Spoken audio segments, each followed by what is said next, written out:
Where's the best officer? Around 1:30 a.m., just hours after Mother's Day, Orange County Sheriff's officers respond to a shooting on Orlando's east side. When officers arrive at the scene, they're greeted with chaos. It is just after 1:30 in the morning. Technically, it is no longer Mother's Day, though barely. Somewhere across this East Orlando neighborhood, porch lights still glow from earlier celebrations. In less than 2 minutes, this block will be transformed into a crime scene that divides a community and sends one man to prison for the rest of his life. The first patrol cruiser rolls up fast, headlights sweeping across a chaotic tableau. A car idling at the curb, a woman doubled over on the sidewalk, a man shouting from a driveway. The deputy steps out before the car fully stops. "Oh Jesus, you shot my baby. You shot my baby. All right, back up. Back up. Back up. Yes, sir. Back up. Back up." A cluster of neighbors has gathered on the edge of the sidewalk, drawn by the sound of the gunshot. Some are on their phones. Some are just staring. The deputy pushes through, his flashlight cutting across faces. "Oh Lord, have mercy. Oh Lord. Oh Lord, have mercy." The deputy's camera catches the victim for the first time. An enormous man, slumped sideways in the driver's seat of a sedan, the door hanging open. His white t-shirt is soaked dark at the chest. GSW, chest, unresponsive, no pulse. "I'm gonna try to get him out of the car and start CPR. Requesting EMS, code red. Get me paramedics now. Who's the shooter? Who's the shooter? We're not sure." Someone said dreads, white shirt. Across the yard, a second deputy is already moving. His flashlight picks up a figure standing in a driveway. A younger man, stocky build, white t-shirt, hands not quite raised but not at his sides either. He's on a cell phone. "Oh, I think, yeah, we don't know." "Okay, stay there. Show your hands. Do it now. Over there. Stop. Come here. You're on the phone. Come here. Come here. I'm on the phone with him." "Okay, stop. Who are you pointing to?" "They, the deputies." "Don't point towards me. This is my home, sir. Stop. Hands up and we can hang up. Stop. Stop. I'm with them. I'm with them. Put your hands behind your back. Do it now. Drop the phone. Drop the phone. Drop the phone. No, I am the shooter. I shot him. He tried attacking me in my house. You don't have to be so rough, buddy. Wow. I'm trying to get your hands so it's easier for the handcuffs. Yeah, I'm right here. I'm right here." The cuffs click shut. The man in handcuffs is 29-year-old Lawrence Doherty. He is calm in a way that strikes the responding deputies as unusual for someone who has just taken a life. He doesn't sob. He doesn't shake. He states his name, confirms he fired the shot, and immediately begins building his argument, one word at a time. "Take me back in front of my house." "No, you're going to the back of this car. This is ridiculous. This is my home. This is literally my house. Hold on. Hold on. I know. We're just detaining you for now. Just making sure you don't have anything on you." "No, I don't have anything. Can we go back to my house?" "Not right now." "Why?" "Because it's considered a crime scene right now. I don't have anything. You can double check. Do me a favor, take a seat." "Okay. Yeah. Can I call my lawyer?" "Right now, you're being detained. Go ahead. Put your feet in for me." Lawrence folds himself into the back of the patrol car. Through the window, he watches deputies converge on his front yard. His driveway, his car in the garage, his house where his son was sleeping just minutes ago. With blue lights strobing across his front lawn and a dead man slouched in a car 20 yards away. He waits, composed, almost eerily so, for whatever comes next. Just yards away, the first deputy is still working on the victim. A woman presses through the growing crowd toward him, barely able to stand. He's so busy. "Are you going to be able to save him? Are you going to save him? We're going to try and do everything we can. Right now, I just need you to step over to the side for me." The woman's name is Tara Walker. She is shaking. Her hands keep reaching toward the car, toward the man inside, as though if she can just touch him, everything will reverse. "Baby. Oh God. Baby, please. Ma'am, I need you over here with me." "What's your name, honey?" "Tara. Tara Walker. That's my boyfriend. That's Adrien." "Okay, Tara. How old is Adrien? He's 31. He's 31. Oh God. The victim is 31-year-old Adrien Payne. What the responding deputies do not yet know, what most people on this block do not know, is that the bleeding man in that car is a former professional basketball player. A power forward who spent 4 seasons in the NBA. A man who grew up with very little, defied the odds, and made it to the highest level of his sport. To the paramedics pulling up in a screaming ambulance, he is simply a GSW victim with no pulse and very little time. The ambulance crew pours out in a controlled rush. They begin working with practiced urgency for oxygen chest compressions. Within minutes, they load Adrien onto a gurney. The ambulance doors slam, the siren screams, and Tara Walker collapses against the deputy's shoulder. Is he going to make it? Please, is he going to make it? They're doing everything they can, honey.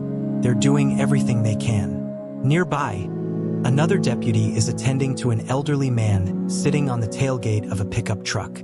His hands are clasped in his lap. His face is ashen. Sir, take a breath for me. I know it's a lot.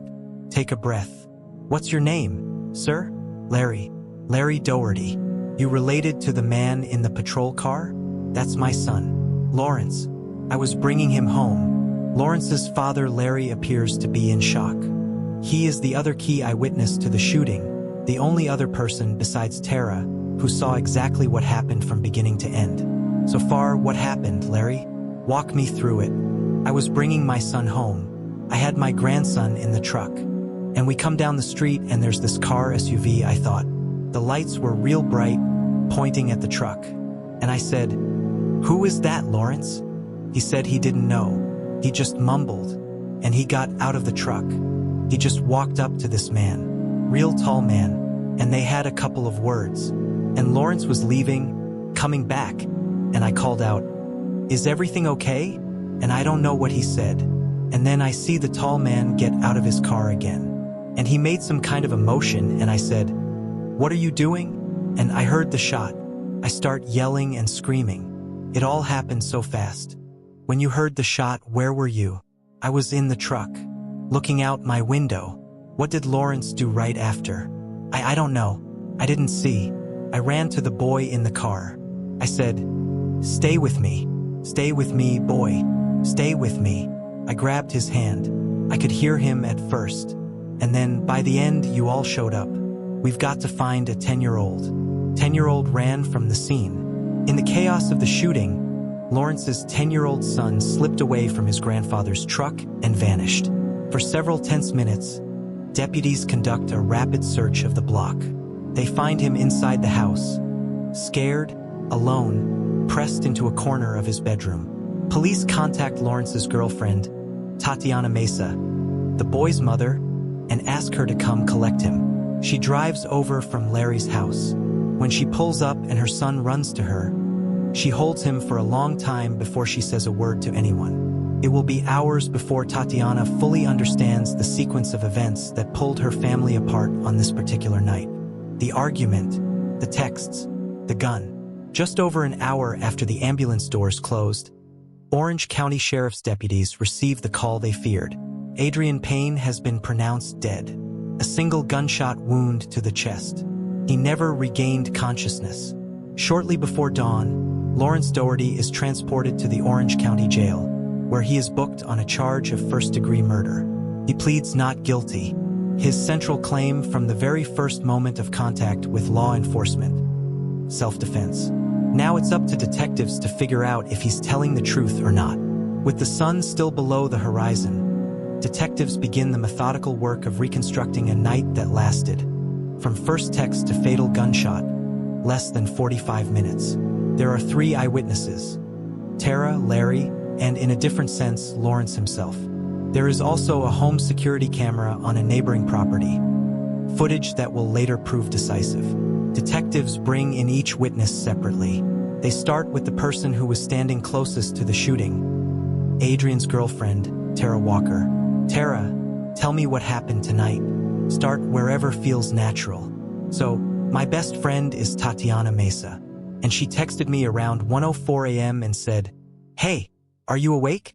And I responded back and told her, "Yeah." And she responded back and said, please meet me at her house in 15 minutes. And I said, is everything okay? She didn't respond back. Had she done that before? Reached out late at night like that? Yeah. Unfortunately, yeah. She and Lawrence, they have a really toxic relationship. Their fights get bad, like real bad, and I'm kind of always the mediator. I'm not there to protect her necessarily. I'm there to make sure things don't escalate, that he doesn't physically harm her. And that night, you assumed it was one of those situations? That's all it ever was. So yeah, I got in my car. And on my way, I called Adrien because he was heading to my house, and I wanted to let him know I had to make a stop first. Walk me through that call. I told him, I got to stop by Tati's. Something's going on. She asked me to come. It's late. And he was like, I'll get off the highway and meet you there. And I was like, no, babe, just go home. Be with the kids. Lawrence is hot-headed and I don't want him to feel like you're there for something. And he said, no, I'm coming. I'm there for you.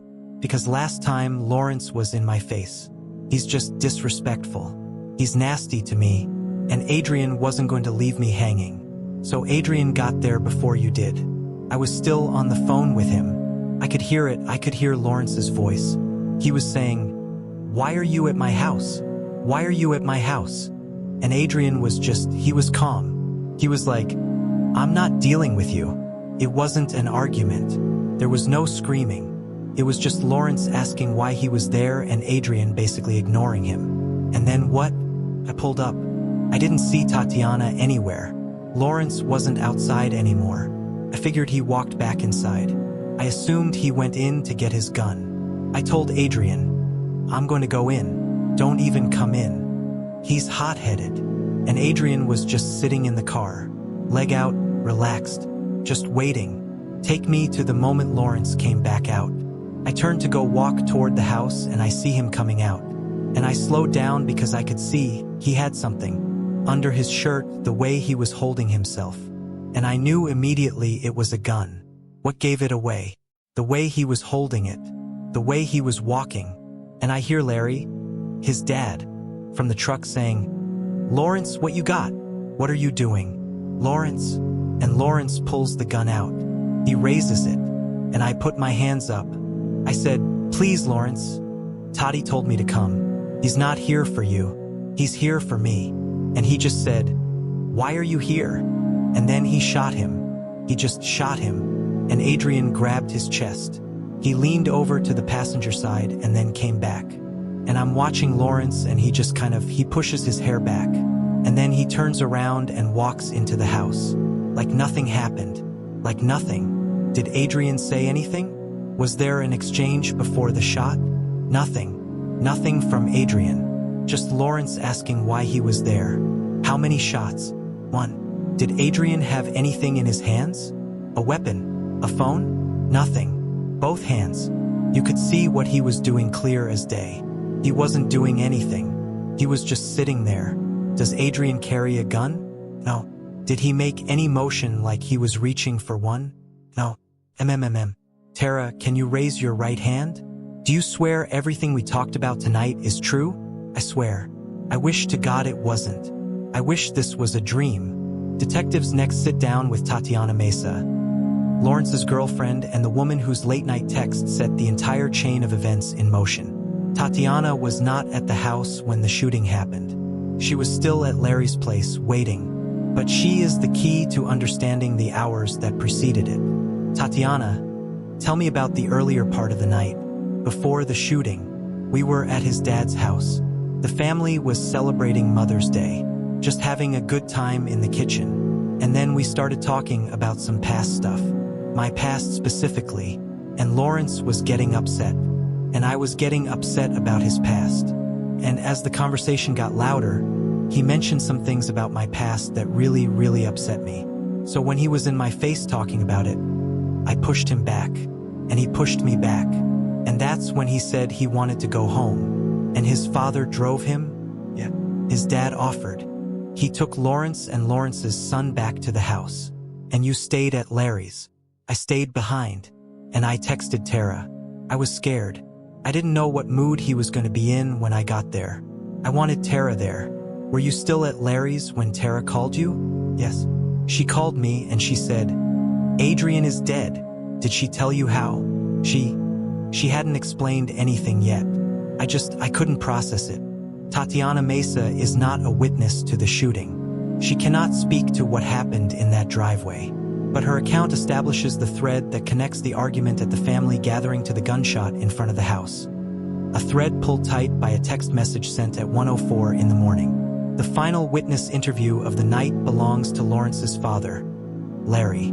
He has been sitting with what he saw for hours, and still, when detectives sit down across from him, the tremor in his hands has not stopped. Larry, I know you've been through a lot tonight. I just need you to walk me through what you saw. In your own words, take your time. I was bringing my son home. I had my grandson in the truck. And we come down the street and there's this car SUV, I thought. The lights were real bright, pointing at the truck. And I said, "Who is that, Lawrence?" He said he didn't know. He just mumbled. And he got out of the truck. Lawrence got out on his own? Yeah. He just got out. He walked up to this man, real tall man, and they had a couple of words. And Lawrence was coming back, and I called out, "Is everything okay?" And I don't know what he said back. And then I see the tall man get out of his car again. And he made some kind of a motion, and I said, "What are you doing?" And I heard the shot. I start yelling and screaming. It all happened so fast. When you heard the shot, where were you? Inside the truck, looking out my window. What did Lawrence do immediately after? I don't know. I didn't see. I ran to the boy in the car. I said, "Stay with me. Stay with me, boy." I grabbed his hand. I could hear him at first. And then, by the end, you all showed up. Larry, did you ever see the victim pull out a gun? No. Did his hands come up like he was holding a gun? Not that I'm aware of. 3 witnesses. One night. Not a single one of them saw Adrien Payne with a gun. A thorough search of his car yields nothing. No firearm, no weapon of any kind. Lawrence's central claim, that Adrien reached for a gun, that his own life was in immediate danger, has no physical evidence to support it and no eyewitness to corroborate it. The self-defense story, already thin, begins to fray at its edges. Before we get to what happens in that courtroom, it's worth taking a moment to understand who Adrien Payne was. Because in cases like this, the victim can easily become just a name, a case number, a statistic. Adrien Payne was none of those things. He grew up in Dayton, Ohio, in circumstances that might have broken a lesser person. Raised largely by his grandmother, basketball became the organizing principle of his life, the thing that gave him structure, direction, and eventually a way out. He went to Michigan State University, where he became one of the best power forwards in the Big Ten. His senior season was the kind that scouts dream about.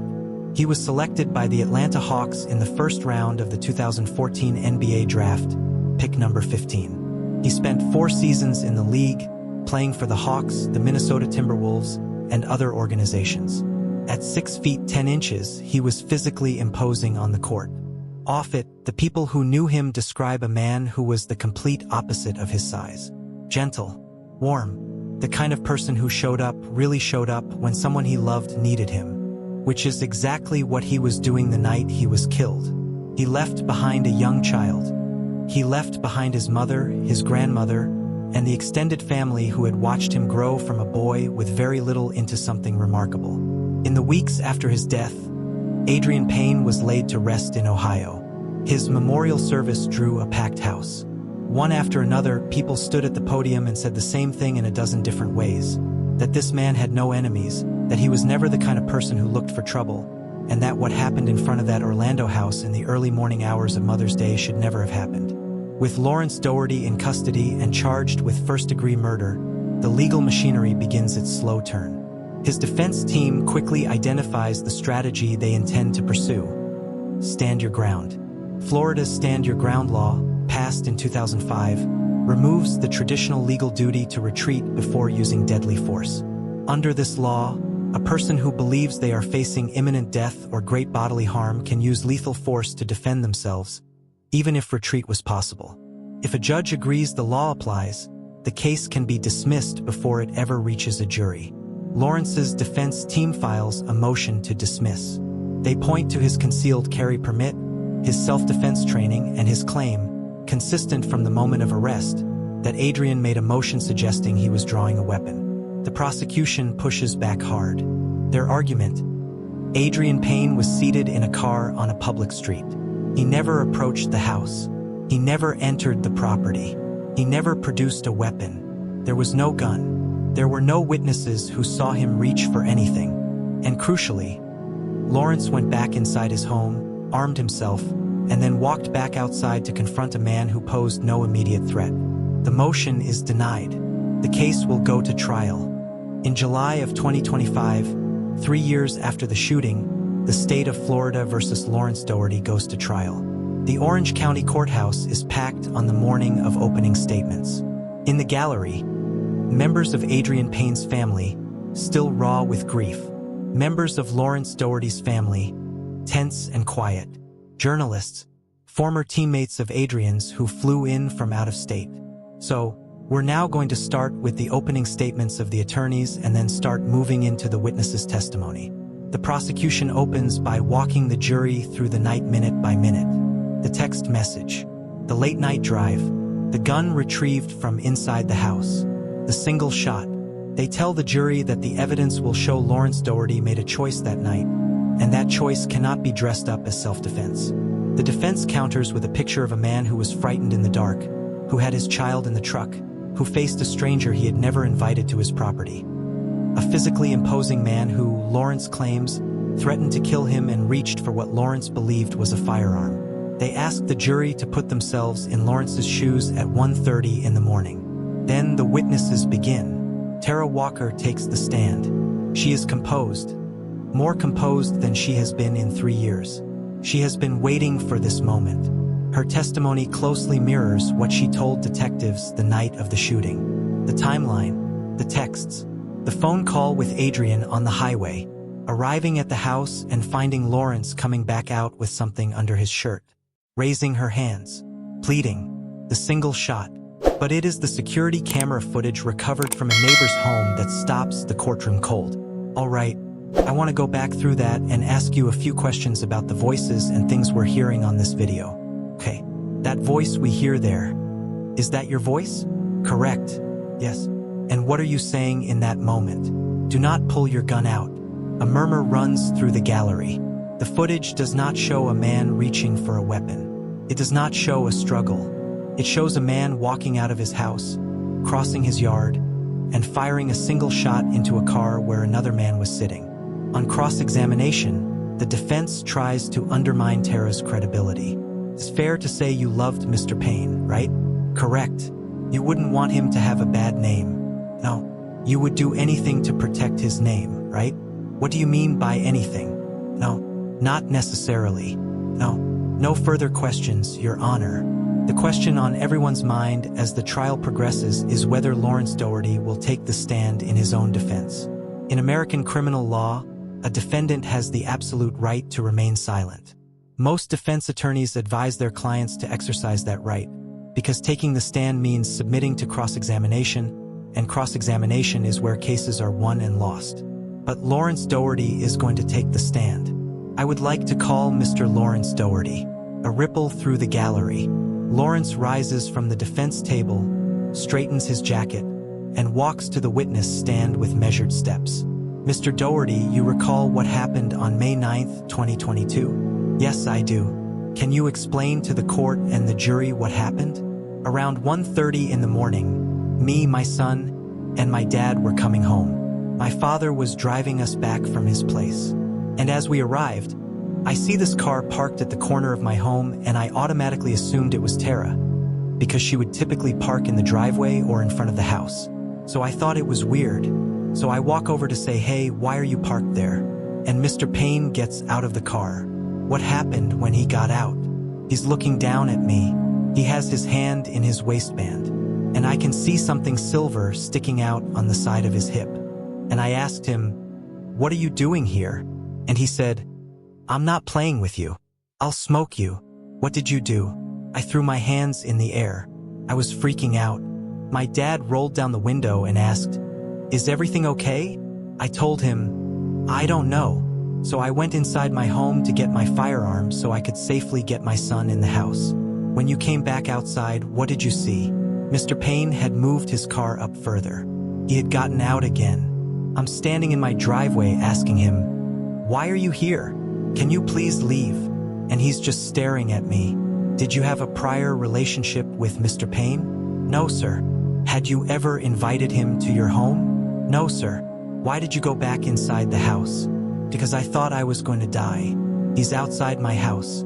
He's telling me he's going to smoke me. My son is outside. My father is outside.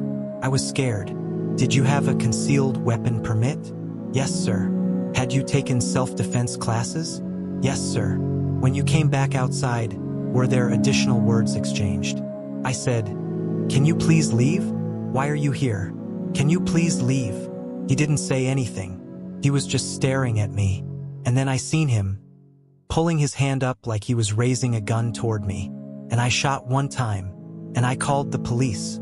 And I put my son in the house. Did you see a firearm in the possession of Mr. Payne? Yes. Did you feel your life was in danger? Yes. Me, my son, and my father. No further questions. The cross-examination is methodical. The prosecutor does not raise her voice. She does not need to. She has a transcript. Mr. Doherty, you were very clear in your testimony just now. When your attorney asked if you saw a firearm, you said yes. That was your testimony. Correct. Mr. Doherty, I'm going to read from the transcript of your interview with detectives the night of the shooting. Detective Gilberty's question to you, did you ever see a gun? Your answer, I cannot say I necessarily saw a gun, but if you're giving me this gesture, I've taken concealed weapons classes, I've taken defense classes, if somebody approaches me like this, that was your answer. Not yes. Not I saw a gun. I cannot say I necessarily saw a gun. I had been sitting in the back of a police car for 7-8 hours. I was in an interview room for 6-7 hours. I hadn't slept. I was beyond tired. My recollection of what happened could have been, so you didn't say you saw a gun then, but you're saying it now. I said it. You also testified that you were concerned for your son and your father, but there was never any threat made by the victim to your son. Correct? Correct. There was never any threat made to your father. Correct. It doesn't have to be made to them, though. Mr. Payne was parked on a public street. That street is not your property. The neighborhood is where I live. It's my dwelling. Mr. Payne never set foot inside your house. Correct? Correct. When you went inside to get your firearm, Mr. Payne didn't follow you, did he? No. He stayed by his car. So at that point you were inside your home. He was outside. You could have called 911. I didn't think it was necessary at that moment. What you deemed necessary was to arm yourself, go back outside, and shoot him. No, that's not. But that's what you did. Silence in the courtroom. The prosecutor lets it sit. After Lawrence's testimony, the defense rests. Closing arguments follow, each side delivering their final pitch to the 12 people who hold Lawrence Doherty's fate. The prosecution closes with the security camera footage, letting it play one more time in near silence. The defense closes with an appeal to fear, to what any person might do in the dark on their own property with their child nearby. The jury goes to deliberate. For Adrien Payne's family, waiting means sitting in the hallway of a courthouse in a city that is not their home, hoping that the system will see what they have always known, that their son, their brother, their father was taken from this world without cause, without provocation, without warning. The next day, July 30th, 2025, the jury returns. All right, the verdict forms are in order. If you'll go ahead and please read the verdict. In the Circuit Court of the 9th Judicial Circuit, Orange County, Florida. The State of Florida versus Lawrence Doherty. Case number 2022 CF 5250. Verdict as to count 1. We the jury find the defendant guilty of second-degree murder, as charged in the information. So say we all, dated at Orlando, Orange County, Florida. In the gallery, Adrien's family members grip each other's hands. Some weep, some simply close their eyes. At the defense table, Lawrence Doherty stares straight ahead. The jury found him guilty not of first-degree murder, but of second-degree murder, the unlawful killing of a human being demonstrating a depraved mind without regard for human life. In Florida, second-degree murder with a firearm carries mandatory minimums that mean, in this case, the same thing as a first-degree conviction. The rest of his life. A month later, the same courtroom, the same families. This time, before the judge speaks, the victim's loved ones are given the opportunity to address the man who killed him. You stole the man who was supposed to guide our son through life. The man who was supposed to be there for his first steps, his birthdays, his first day of school, his graduations, every special moment in between. Adrien is gone. Lawrence, he is buried 6 feet under. He was 31 years old, the same age you are today. For that, may God forgive you, because I cannot. Given all of that, I'm going to impose the following sentence. I'm going to adjudicate you guilty of the offense and sentence you to life in the Florida Department of Corrections, with a life minimum mandatory for possession, discharge, and death of the alleged victim in this case, with a firearm. Lawrence Doherty does not react. He is escorted from the courtroom. Mr. Doherty, you have the right to appeal the judgment and sentence of this court. If you wish to do so, it must be done in writing within the next 30 days. If you cannot afford to hire an attorney for the purpose of an appeal, one can be appointed for you. Will be in recess. Lawrence Doherty is now serving a life sentence in the Florida Department of Corrections. He is 29 years old. He will not be eligible for parole. In Florida, life means life. His son is growing up without a father in the house. Tatiana Mesa, who sent a text message at 1:04 in the morning looking for a mediator, has to live with what that text set in motion, knowing logically that none of it is her fault and feeling the weight of it anyway. Tara Walker, who watched the man she loved die from less than 15 feet away, testified with composure and clarity on a witness stand in front of his killer. The legal system calls that courage. She might just call it the last thing she could do for him. Adrien Payne was many things. He was a basketball player who overcame a difficult childhood to play at the highest level of his sport. He was a father. He was the kind of friend who drove across town in the middle of the night because someone he loved might need him. He was not armed. He was not the aggressor. He was sitting in a car. He was 31 years old. And now he is gone. Taken in less than a second, in the middle of the night, on a quiet street outside the home of a man he had never once been invited to visit. The case of State of Florida versus Lawrence Doherty is over. The legal chapter is closed. But for everyone touched by the events of May 9, 2022, the families, the witnesses, the children who were there, and the children who will grow up knowing what happened, the story goes on. It always does.